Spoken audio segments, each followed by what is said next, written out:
Buenas noches y bienvenidos a nuestra próxima edición de Fisiatras TV. Estamos súper emocionados esta noche con este programa donde vamos a estar hablando sobre las nuevas guías de concusión basado en una publicación reciente, ¿verdad?, que salió durante este verano, actualizando cómo nosotros debemos manejar este tipo de lesión. Y para eso tenemos dos protagonistas que nos van a acompañar esta noche.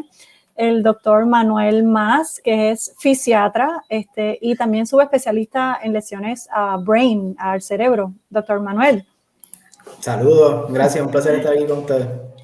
Muy bien, y tengo entonces esta noche también el doctor Juan Gallosa. Él también es fisiatra y especialista en medicina del deporte y también, ¿verdad? Es una combinación este tema de la concusión, el brain injury y sports medicine, así que tenemos al doctor Gallosa acompañándonos esta noche. Hola, gracias por la invitación. Claro que sí. Yo me siento bien contenta de poder compartir esta noche con estos dos colegas. Yo quisiera, ¿verdad?, que el público que nos va a seguir esta noche sepa que Manuel, doctor Mas, es especialista en brain injury. Él es egresado de nuestra tierra, de la Universidad de Puerto Rico. Terminó haciendo su subespecialidad en brain en Texas y luego de coger unos cuantos años de experiencia para acá, tuvimos la fortuna de verlo regresar a nuestro país, donde él dedica gran parte de su práctica clínica en el Centro de Trauma, en Recinto de Ciencias Médicas. Y tenemos la suerte también de tenerlo en la práctica clínica en IMA de Cagua, ¿verdad? Ahora mismo en IMA de Cupey y en SER de Puerto Rico, que obviamente para nosotros es un orgullo poderlo tener. Y el doctor Juan Gallosa también es producto de nuestra tierra, Universidad de Puerto Rico, el programa de fisiatría y de su subespecialidad en medicina del deporte, ¿verdad, Juan? Sí, del recinto. Sí, del recinto. Y entonces él practica en el área sur de Puerto Rico, en el Hospital de la Concepción, donde es director médico del área de rehabilitación inpatient. Y también tenemos la suerte de tenerlo en SER de Puerto Rico, en la clínica de Ponce. Así que esta noche tenemos un grupo de personas que son conocedoras de este tema de concusiones y que hemos estado trabajando los tres, ¿verdad?, en alianza con SER de Puerto Rico, el Departamento de Educación y el Departamento de Recreación y Deporte en un proyecto de ley dirigido a concusiones en Puerto Rico, y de eso vamos a estar hablando en un rato.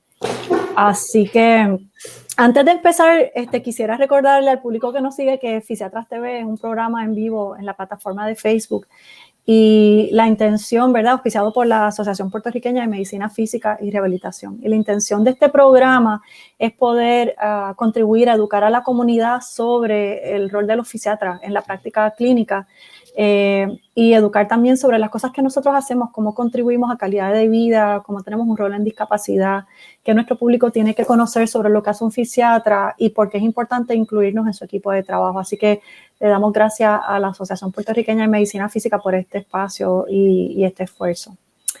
Vamos a empezar hablando un poquito del tema de concusiones porque, como ustedes saben, o para el público que nos sigue, durante este año salieron unas guías nuevas, luego de un consenso, son unas guías de consenso que se publicaron este verano sobre concusión. Así que quizás lo que me gustaría es empezar preguntándole a Juan o a Manuel que uno de los dos nos pueda decir, cuando hablamos de una concusión, ¿qué significa eso para nuestro público? ¿Qué es una concusión?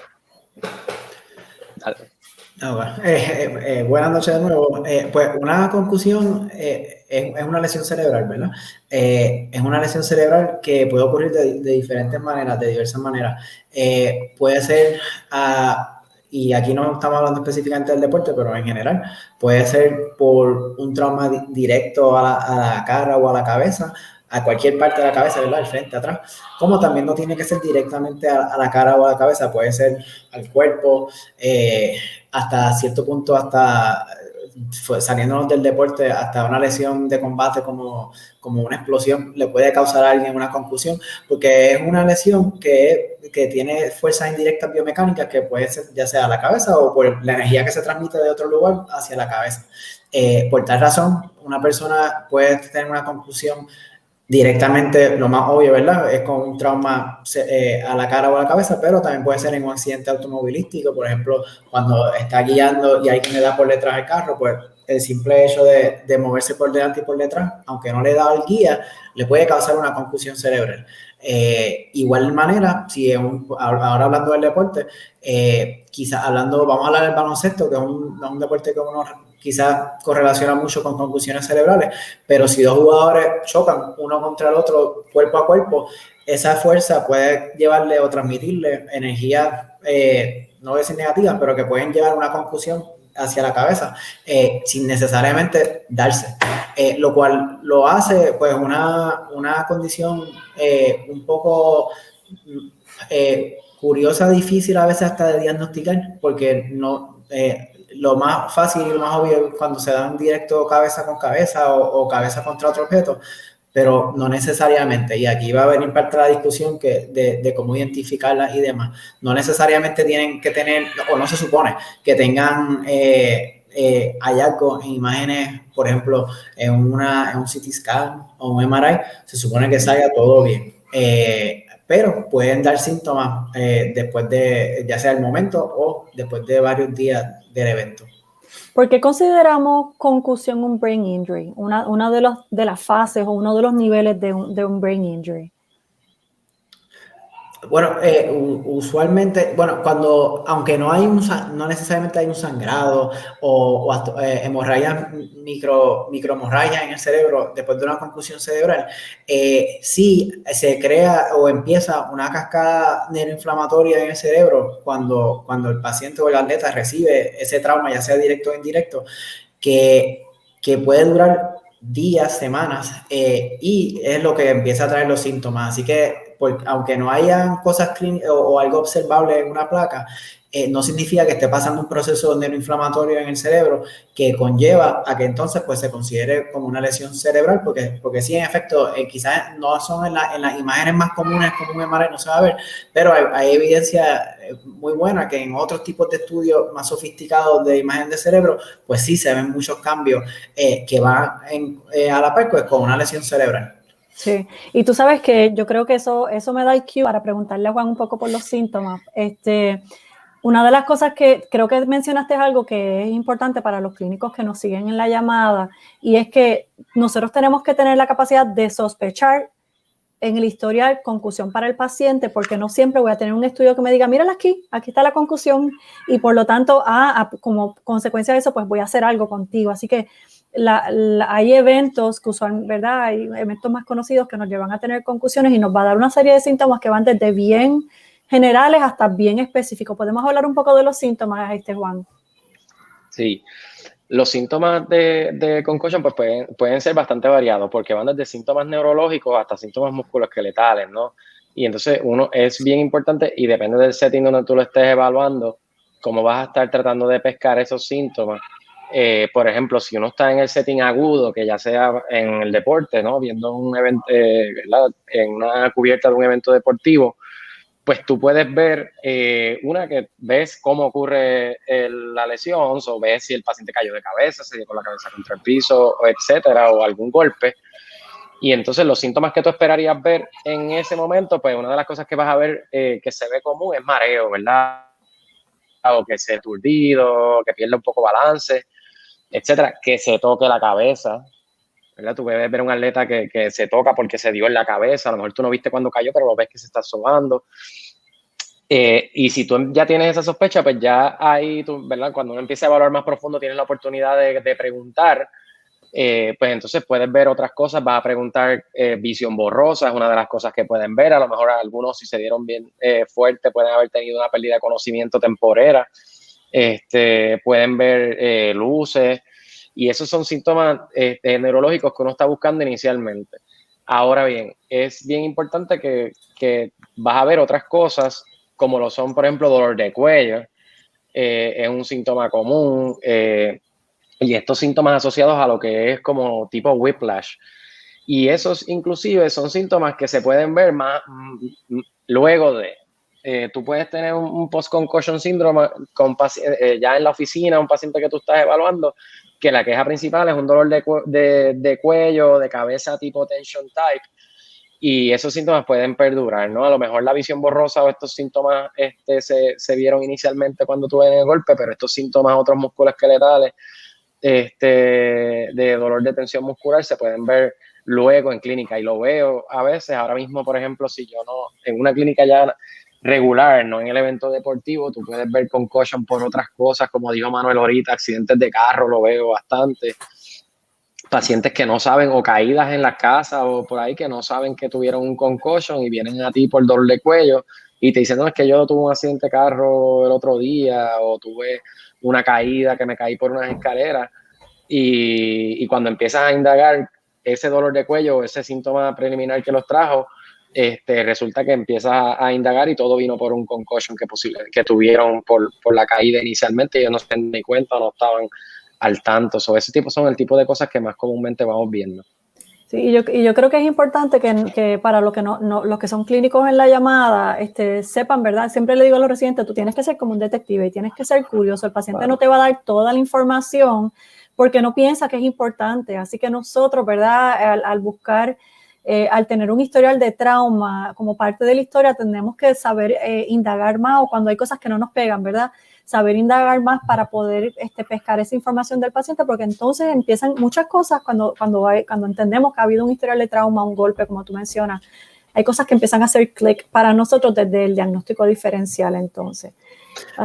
Disculpe, añadiéndole a ese mismo tema que estaban hablando, como ejemplo, así mismo como dijo Juan, pues, yo no usualmente veo atletas, pero una de las poblaciones que veo son pacientes con esclerosis múltiple, y tengo una paciente que la vi ayer, pues yo la veo por la esclerosis múltiple, pero un día empezó a llegar, pues estoy mareada, tengo dolor de cabeza, y nunca me lo había dicho. Y pues rápido pues uno pensé, pues será por la esclerosis múltiple, pero como que no me cuadraba las cosas y entonces decía, esto suena como un paciente de concusión cerebral. Y entonces empecé a indagar y me dice, sí, yo me caí, me di en la cabeza, tuve un movimiento en el cuello, no perdí el conocimiento, y ahí, mira, estoy tratando a un paciente de concusión, pero que su diagnóstico primario fue esclerosis múltiple. Y así que estaba tratando básicamente 2 diagnósticos diferentes. Y no sacarle todo a lo primario. El abordaje va a ser distinto para las dos cosas, así que importante de nuevo, ¿verdad? La importancia de ser curioso y hacer preguntas. Lo otro también, que yo creo que los dos lo mencionaron, ¿verdad? Es bien común en concusión que el síntoma que como que perdura más es el dolor de cabeza, y ese dolor de cabeza puede parecerse a cualquier cosa. ¿Quieren hablar de eso? Sí, yo le confieso, sí, tiene razón, el dolor de cabeza es el síntoma a los pacientes sobre todo los pacientes que le perduran los síntomas por más tiempo.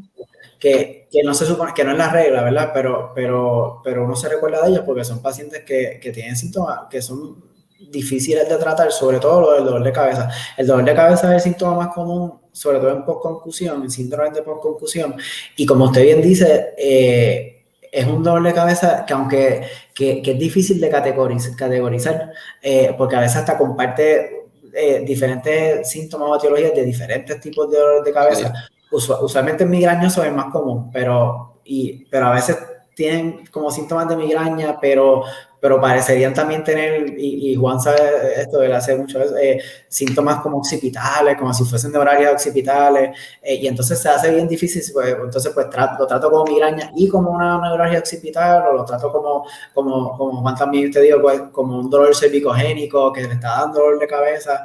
Y a veces la contestación es, pues sí, tratar todas a la vez porque no estamos tratando un solo dolor de cabeza clásico. Así que es el síntoma más común y para mí de los más difíciles de trabajar con estos pacientes.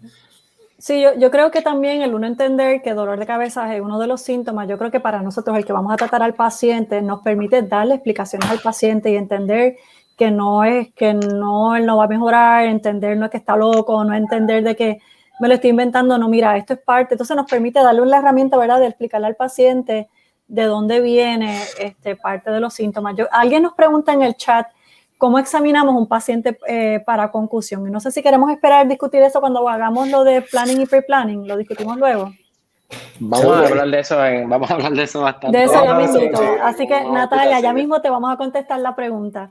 Perfecto. Así que, y lo otro también es, ¿verdad?, para poder compartir un poco el tema de concusiones. Ya escuchamos, las etiologías más comunes son accidentes de carro y caídas, pero también el deporte. Juan, háblanos un poco ahí. Hay deportes que son clásicos para tener concusiones. Sí, ¿verdad? El tema de concussion cogió muchísimo auge los últimos 10 años por lo menos en Estados Unidos, obviamente, por el asunto del fútbol americano, ¿no? Eso es un asunto que siempre había estado ahí, pero obviamente ya se empieza a tomar conciencia con el asunto del fútbol americano y la película que salió y todas estas cosas. Exacto. Y entonces pues ya ahí se dispara el tema.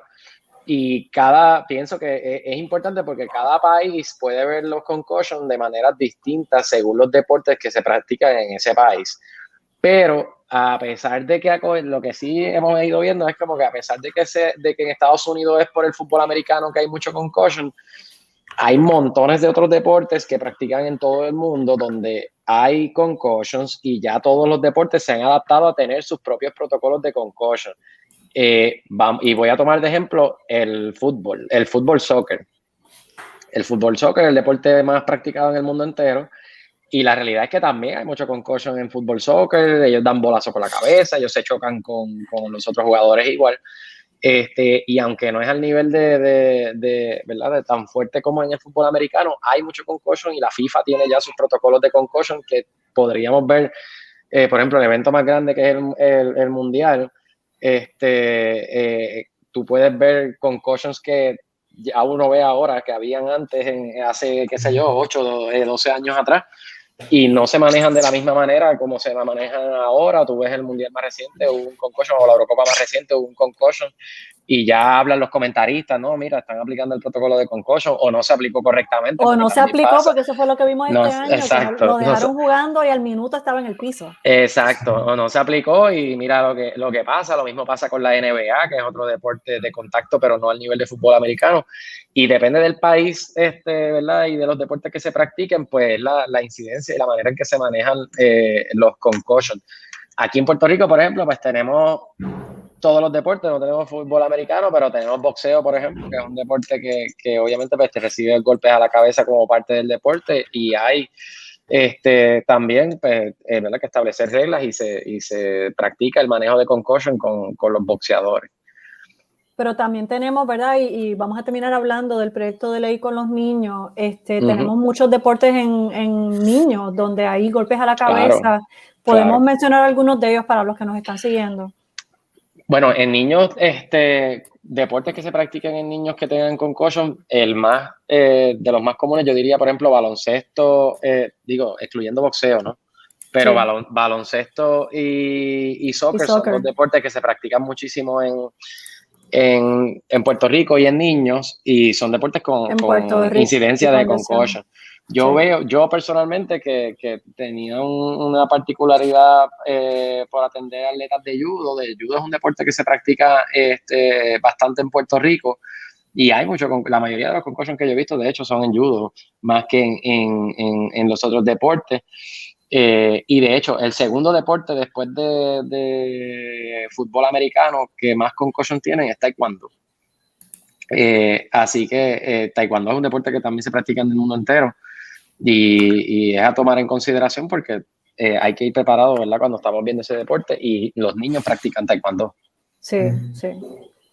Ok, pues yo creo así que tenemos como que una idea de verdad, de que esto es bastante común en algunos deportes, o sea, en actividades del diario vivir, cuando venimos a ver actividades recreacionales relativamente normales. Y entonces salieron estas guías que parte de lo que nos está diciendo es cómo nos preparamos para manejar esto. Así que no sé si, para darle un respiro a Juan, no sé si Manuel nos quiere hablar un poquito de qué busca, qué pretende hacer este consensus statement sobre conclusiones. Y esto, por cierto, sobre todo el autor principal, Stanley Herring, pues es un fisiatra que está bien envuelto en esto, ya sea proyectos de ley, educación, y hacer este tipo de consensus statements regularmente con otros grupos de médicos de otras subespecialidades o especialidades. Y esto pues es un update de otros que han hecho anteriormente, más dirigido al médico de equipo de especialidades. Y esto pues, en cuanto a lo que se planifica, pues es ¿Estoy escuchando a mí? Sí, en cuanto a lo que se planifica, sería algo, como ustedes han dicho, algo antes durante y después.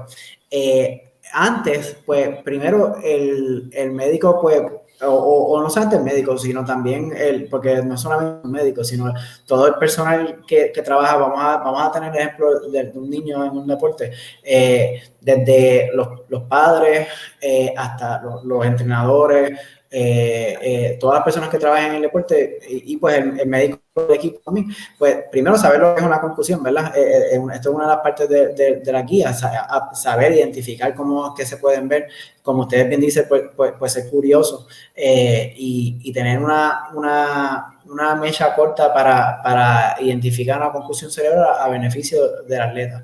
Claro.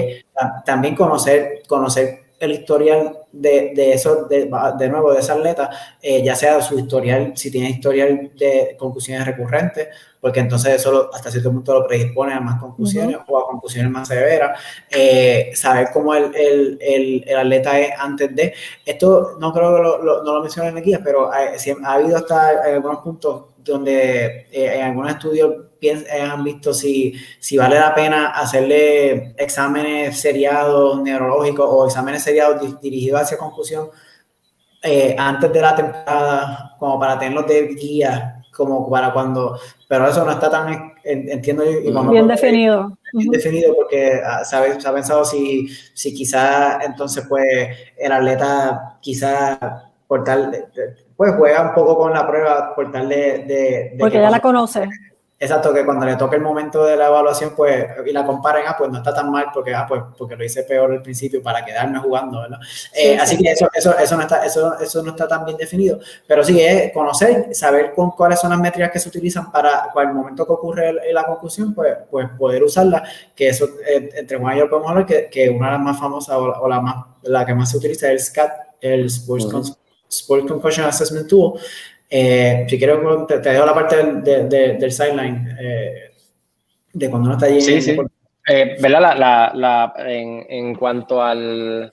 Las guías también ayudan, la verdad, obviamente las guías se han expandido mucho a través del tiempo, desde empezar hablando ayudándote o dirigiendo el cuidado con enfoque en el deporte, pero ya las guías según han ido pasando el tiempo, las guías han ido evolucionando a ya hacer recomendaciones en todos los ámbitos sociales de la persona, ¿no? O del paciente que sufre concussion, no solamente en el deporte, sino en la escuela, en conducir, en otras áreas.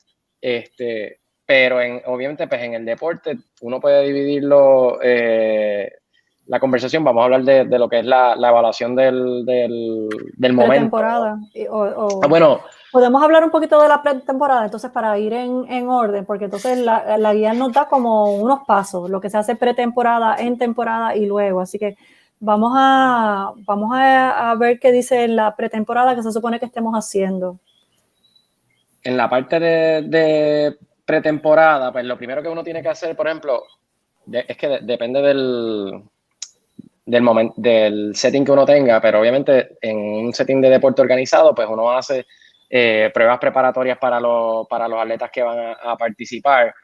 Y entonces, la otra de las cosas que uno hace es entrenar, como dijo Manuel ahorita también, que es lo que trata de hacer la guía, entrenar a entrenadores, papás, educar a la población que tú vas a tener sobre cómo es lo que es un sports related concussion o el concussion, ¿no?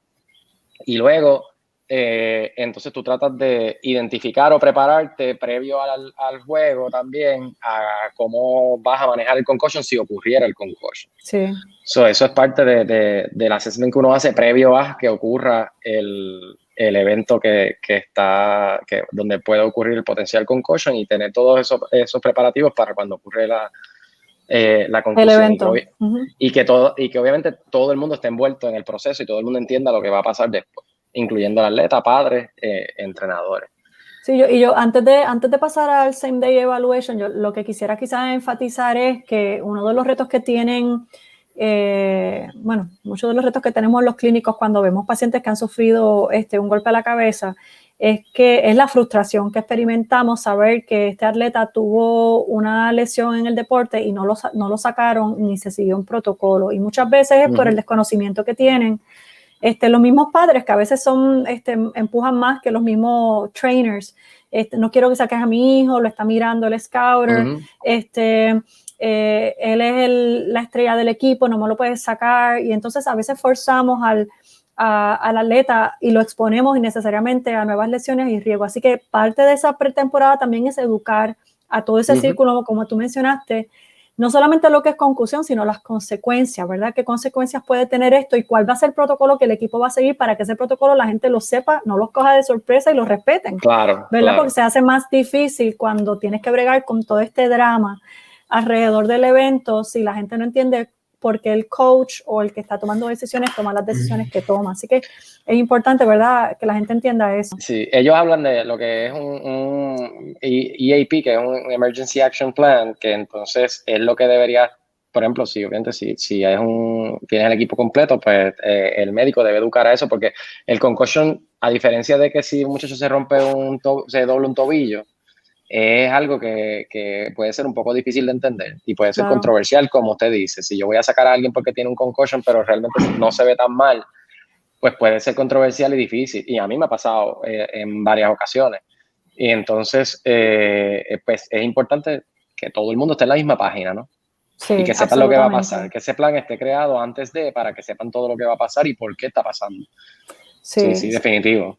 Pues entonces podemos movernos a la evaluación del evento. ¿Qué hacemos en el momento en que el evento ocurre?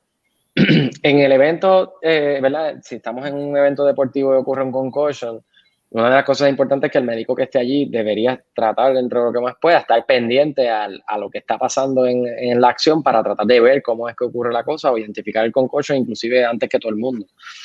Y la evaluación inicial, como cualquier trauma serio, es ir a hacer una evaluación inmediata y descartar los red flags, posible lesión cervical, si hay pérdida de conocimiento, y atenderlo como si fuera un protocolo de una lesión cervical severa y descartar eso primero que nada, ¿no?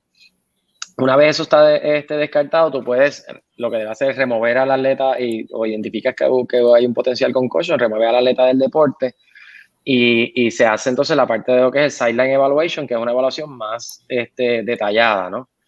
En el sideline evaluation vas a hacer un examen neurológico más detallado, y para eso entonces que utilizamos el instrumento del SCAT, que es lo que dijo Manuel, el Sport Concussion Assessment Tool, que hay para adultos y para niños. Es importante también estar familiarizado con lo que es el SCAT, y el clínico debe familiarizarse con el SCAT, revisarlo antes, ver cómo se hacen las pruebas para que sepa hacerlas al momento. No todas son para todos el SCAT es una prueba general que puede ser adaptada a diferentes deportes, pero está diseñada específicamente también para deportes, pues como esto se hace para fútbol. Por ejemplo, pues hay preguntas que son quizás dirigidas a un tipo de deporte que hay un score, hay un juego, hay equipos, y eso pues no necesariamente es así en todos los deportes, pero uno lo puede más o menos variar y adaptar al deporte que tú estés viendo en el momento. Entonces, el SCAT mide es una prueba bien abarcadora, mide diferentes cosas, mide red flags también, mide de memoria, mide la parte musculoesqueletal, mide la parte de espina, cervical, que es súper importante, evalúa síntomas, evalúa cognitivo, evalúa balance. Y entonces, pues, esta prueba te permite, luego de evaluar todas esas áreas, pues, llegar a X score, ¿no? Que te permite saber si el paciente, cómo manejarlo después y cómo manejarlo al momento. Obviamente, cuando uno tiene sospecha de que hay un concussion, al momento uno lo debe sacar y punto. Uno lo debe sacar y punto, irrelevante de cómo haya salido el paciente en el SCAT. ¿Por qué? Porque pues, puede haber muchos factores influyéndote en la prueba, quizás algunos, como Manuel dijo ahorita, que el paciente puede estar haciendo un buen performance en la prueba porque ya sabe, o porque a lo mejor en el momento en que lo estás evaluando las pruebas principales ¿verdad? El score te dé bajito, pero partiendo de la premisa que es la prueba que tenemos, pues te ayuda a medir todas estas áreas, y inclusive, aunque no es necesariamente la indicación del SCAT, yo lo he podido utilizar después para evaluar cómo ha mejorado. Si tengo el SCAT inicial del paciente, lo puedo Claro. utilizar después para evaluar cómo ha cambiado en las mismas pruebas que le hice basado en la inicial, ¿no? Eso es una prueba muy buena y muy abarcadora para utilizarse. Pero al fin y al cabo, resumidas cuentas, evaluación al momento es sacar al atleta del deporte, evaluarlo neurológicamente y utilizar el SCAT como la herramienta indicada para poder hacer la evaluación completa del concussion. Así que tratando de contestar un poco, ¿verdad? Porque nos preguntaron ahorita en el chat qué examen físico le hacemos a este paciente. Ya sabemos que lo tenemos que remover y el examen esencialmente es un examen musculoesqueletal y neurológico, ¿verdad? Que va al detalle buscando flags. Así que además de ver, ¿verdad? Lo que hubiéramos hecho buscando trauma obvio en el paciente, si ese fuera el caso, pruebas del examen neurológico que queremos hacer van buscando desorientación, cambios en atención, en recordar eventos. Eso es parte del instrumento, nos da algunos cues para eso. Sí, las preguntas del SCAT son, ¿verdad? Como el SCAT cubre de las diferentes áreas que mencioné ahorita, uno entre las áreas, si vas a la parte de examen físico, pues hace un examen físico musculoesqueletal completo, pero con enfoque en el área cervical, que es lo importante porque ahí está tratando de descartar el red flag. Entonces, en el examen además del examen neurológico periférico, ¿verdad? Descartando lo mismo, el red flag de que pudiera tener una lesión cervical, pues hace un examen neurológico basado en una lesión en cabeza, o hay una serie de preguntas enfocadas en lo que puede ser todos los síntomas que envuelven un golpe en la cabeza, cómo está la visión, cómo está la parte auditiva, como si te sientes mareado, si te sientes con la visión foggy. Y entonces después va a una parte más cognitiva de memoria, donde hay preguntas de contar al revés, de mencionarte cómo estaba el score. Por eso digo la parte del deporte, porque te preguntan, una de las cosas es preguntar al atleta cómo estaba el score del juego, quién iba ganando. Sí, son preguntas de memoria para saber. Exacto, contra quién tú estabas jugando, etcétera. Y ese tipo de cosas, y ya después va a una parte también que es de balance, donde haces un balance testing, y pues cubres todas esas áreas, pero básicamente sí, musculoesqueletal y neurológico. Muy bien, y Manuel, dale Manuel, perdóname. Y así que con toda esa información que compartieron, que una de las cosas que hay que estar pendiente es que eso toma mucho tiempo, evaluar al atleta, y que primero para que lo entiendan quizás los papás, si hay un atleta niño, o los coaches o los entrenadores, que no es algo que se pueda hacer en un minuto. Como dijo Juan, uno lo sospecha y lo tiene que sacar de juego, y de ahí entonces uno hace después una decisión si va a volver o no. No saben abarcador como el que explicó Juan, pero que la misma guía recomiendan que no es algo, si tienen en un ambiente ideal que te puedes llevar al atleta a un lugar más privado o más callado para hacer un examen bastante abarcador, como dijeron, que incluye un montón de cosas, porque se haga, pero que si es un examen que se hizo en un minuto, pues quizás no es el correcto. Volviendo en el SCAT, hay varios artículos que hay una de las partes del SCAT que es subjetivo, donde los pacientes dicen del 0 al 6, es un número, una métrica de cuántos síntomas tienen, por ejemplo, dolor de cabeza, tanto, problemas de balance, tanto. Y esa suma de todos esos síntomas ha visto que correlaciona bastante bien con quién le va a ir bien o quién le va a ir mal, usando los síntomas iniciales de esa primera prueba que hace el médico clínico allí en el sideline. Sí, y entonces yo creo que el protocolo nos recuerda que si el que hizo esa evaluación concluye que en efecto hay sospecha de concusión, el atleta no regresa al deporte. Tiene que salirse y va a haber un protocolo para cómo regresamos este atleta al deporte. Así que vamos a hablar entonces un poco de eso, qué ocurre luego que este muchacho lo sacamos, sobre todo si es una persona joven que está en la escuela, qué va a estar ocurriendo en ese proceso de preparación para regresar al deporte. ¿Qué pasa en ese tiempo? Pues esto es de las partes más claves de esto, ¿verdad? Primero, como hablábamos, que es esencial que todas las personas, como dijo Juan, que estén envueltas con esta atleta lo sepan, sobre todo si es un niño, para que todo el mundo siga estas reglas día a día, como van a ver.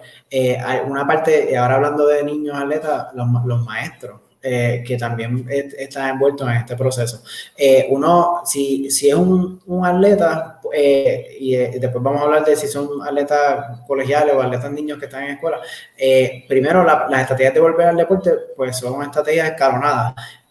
No debería de volver el próximo día al deporte, tiene que pasar por un protocolo donde el atleta pues vaya mejorando día a día. Son 6 etapas.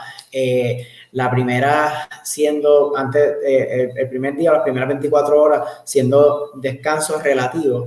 Esto es una parte crucial.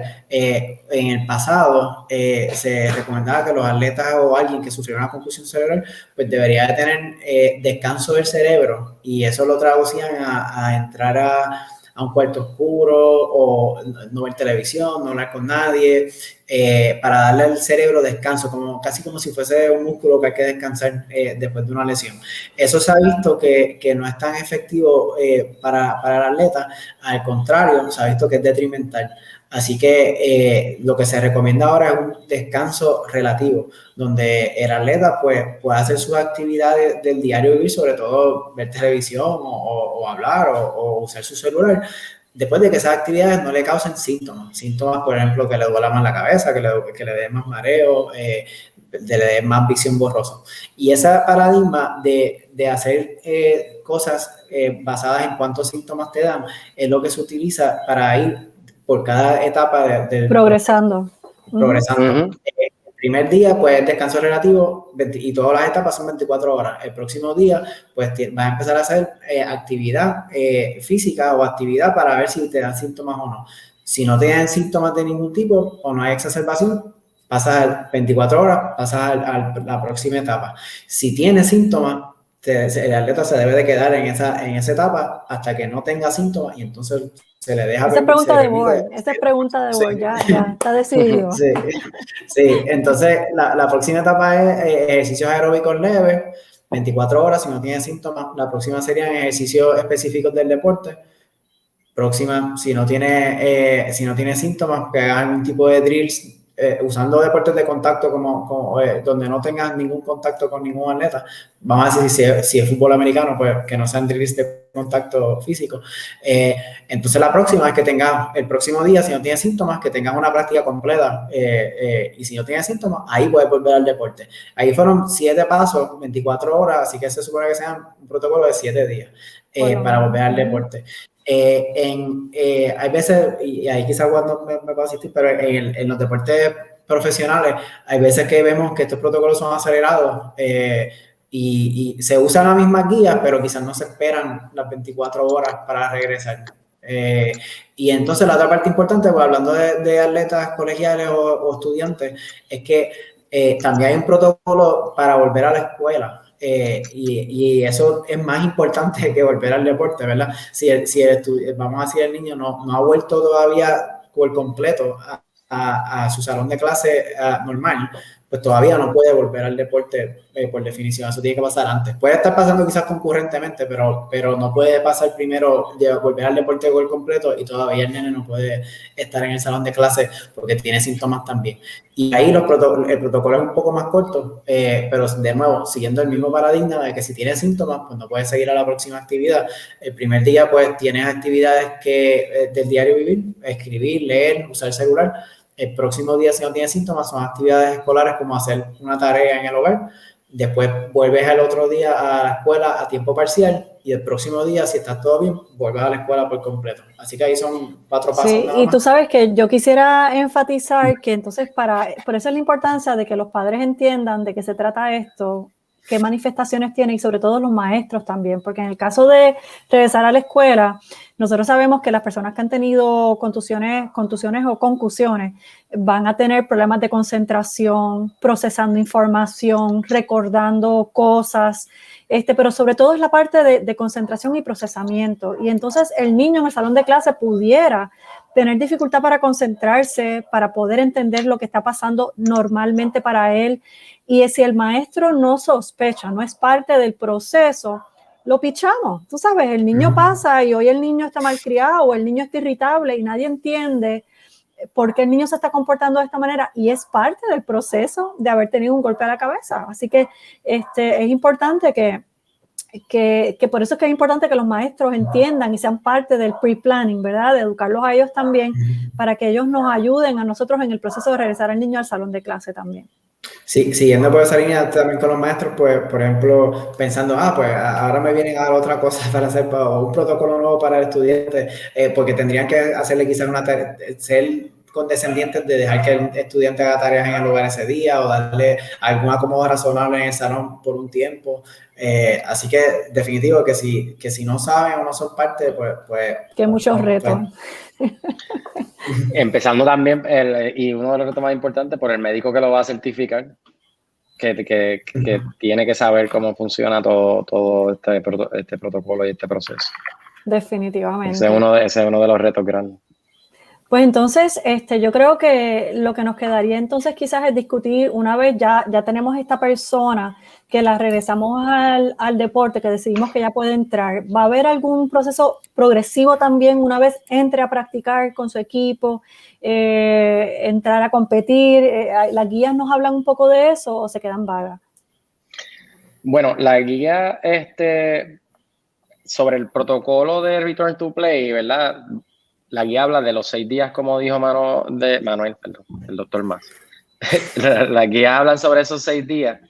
Y volviendo a la misma perspectiva que he hablado antes, todo esto está diseñado a través del fútbol americano. El propósito de lo que sea los 6 días es para que los niños que tienen un concussion un domingo jugando fútbol puedan volver a jugar el domingo próximo fútbol otra vez.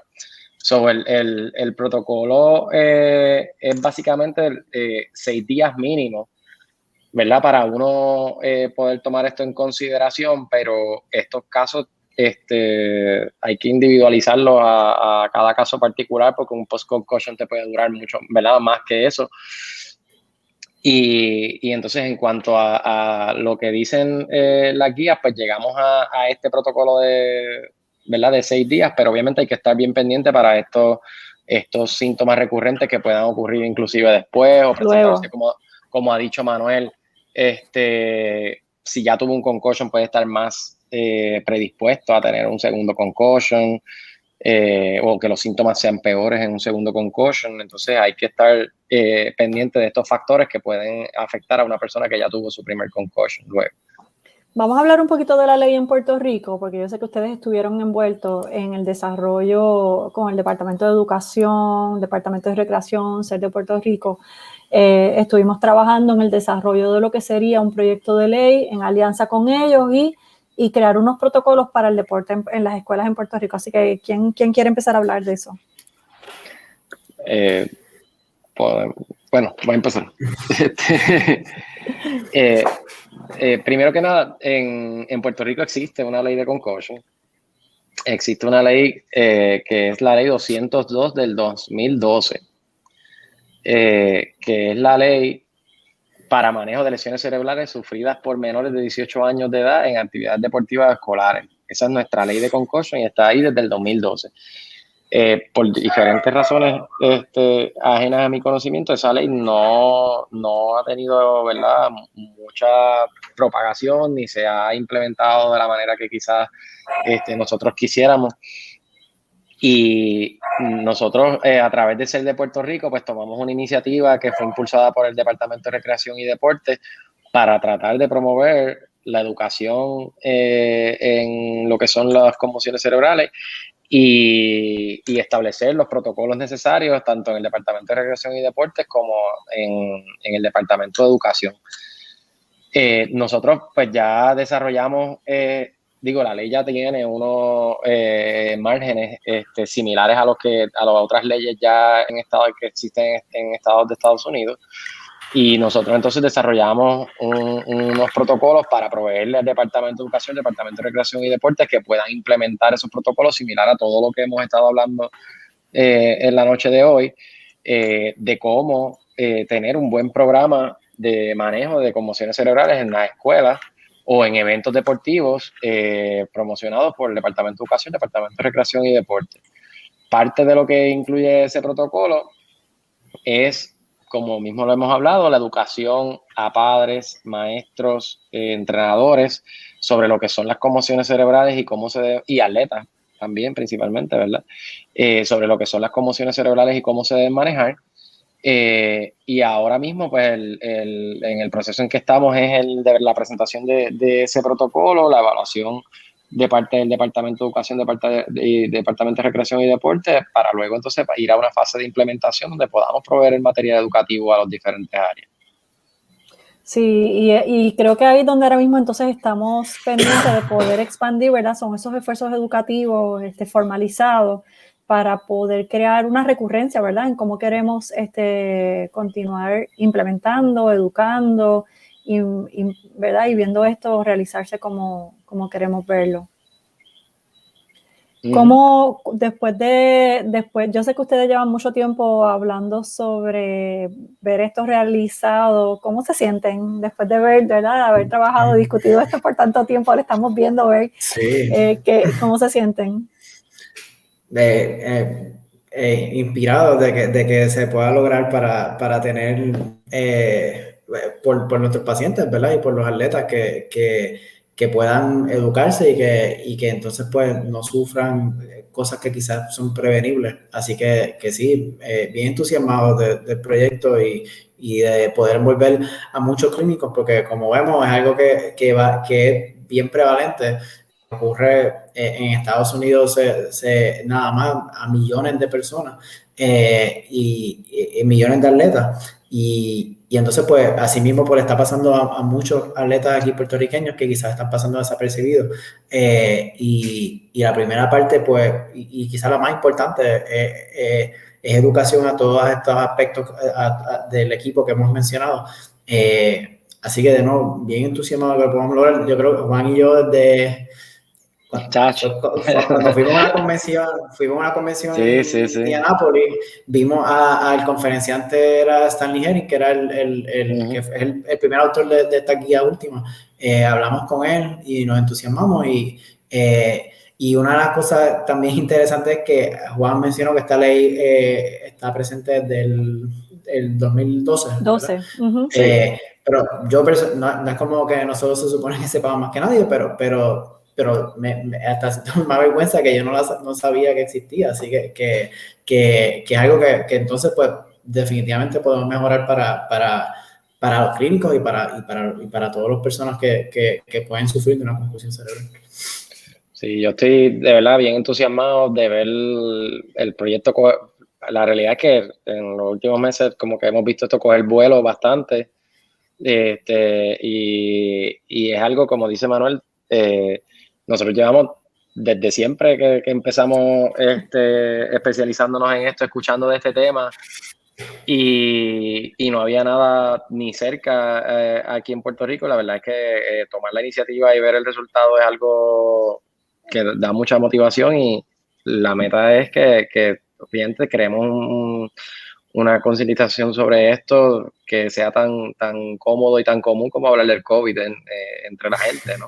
Sí, tú sabes que yo creo que también lo miro también desde la perspectiva de portavocía, advocacy, ¿verdad? Nosotros en el mundo de la medicina, una de las cosas que se supondría que deberíamos estar haciendo con regularidad es ser portavoces de mensajes de salud pública relacionados a nuestra profesión y a veces lo hacemos pero nadie se entera o a veces sentimos que nuestra voz no llega, así que creo que el ver este proyecto realizarse pues es una gran satisfacción saber que la voz de ustedes en impulsar ideas como esta pues llegaron a un resultado que va a ser importante para nuestro país y para nuestra población, así que eso es maravilloso también, ¿verdad? Pompea.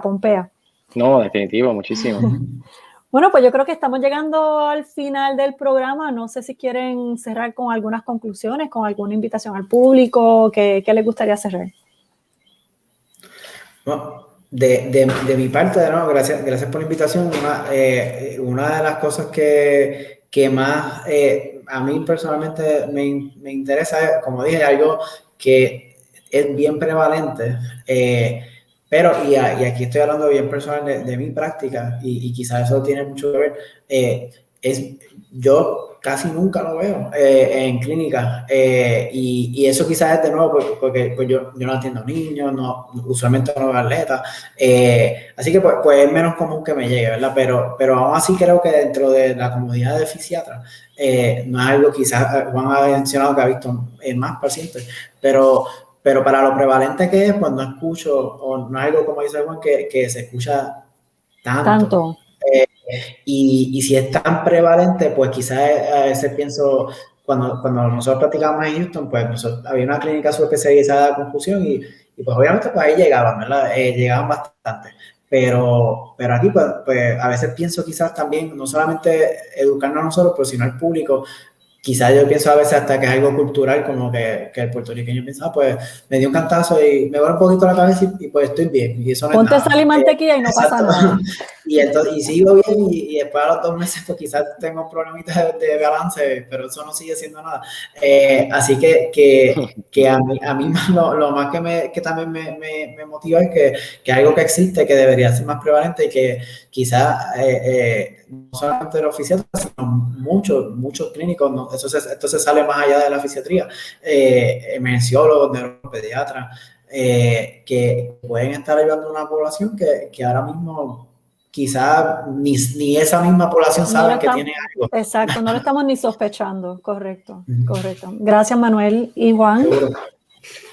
No, la verdad es que el mensaje que dio Manuel es muy importante. Yo también coincido con él en que eso es lo más importante. Lo que queremos es llevar el mensaje de la importancia de las conmociones cerebrales a todo el mundo, no solamente a nuestros colegas ni nada, sino a la población en general, que sea tan fácil de ellos identificarlo como un dolor de cuello, porque al fin y al cabo, como dice Manuel, pues las personas quizás no lo están tomando con la importancia, no saben, no lo están reconociendo y no están llevando la preocupación a los profesionales de la salud que los pueden ayudar. Así que ese es el reto grande y esperemos que podamos pasarlo. Sí. Estoy de acuerdo con ustedes, yo creo que son palabras poderosas y me parece que parte de lo que queremos a través de programas como este es educar a la gente sobre, tú sabes, toca base con tu médico, no minimices tus asuntos de salud, estamos aquí para servir y estoy de acuerdo que esto es algo que posiblemente deberíamos estar viendo más y está pasando por debajo de la mesa. Yo quisiera terminar la noche dándole las gracias al doctor Juan Gallosa, al doctor Manuel Mas por su tiempo. Venimos planificando esta noche hace varios meses y finalmente se dio. Así que estoy agradecida por el tiempo de ustedes. También agradecer, ¿verdad?, que son portavoces enfocados en la pasión que tienen por este tema y yo creo que, ¿verdad?, nuestro país tiene que agradecer ese compromiso que ustedes han hecho en mover este tema, en discutirlo, en crear ¿verdad?, documentos que van a ser contributorios para la salud de nuestra población, así que les quiero dar las gracias a nombre de la comunidad y de la Asociación de Fisiatría. Me siento orgullosa de tenerlos de compañeros también en SER de Puerto Rico, así que pues eso es maravilloso. Así que nada, a toda la comunidad que nos sigue esta noche, gracias por haberse unido con nosotros. En la página de Facebook subimos el paper para aquellos que quieran leer el consensus statement que salió durante este año. Está puesto la dirección en Facebook. Y también más adelante, para aquellos que particularmente les gustaría conocer un poquito más de esto, nosotros tenemos copia del protocolo que el Departamento de Educación va a utilizar y si hay alguien que le interesara, pues aparte nos puede escribir y les compartimos el preliminar de lo que va a estar saliendo por ahí.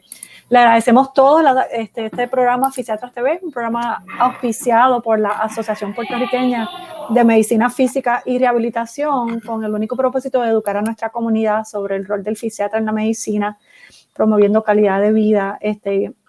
Así que gracias por la sintonía. Cerramos el programa de hoy y nos esperemos para la próxima. En el mes de octubre es el mes de linfedema. Así que espero que puedan unirse con nosotros en la próxima sección de Fisiatras TV.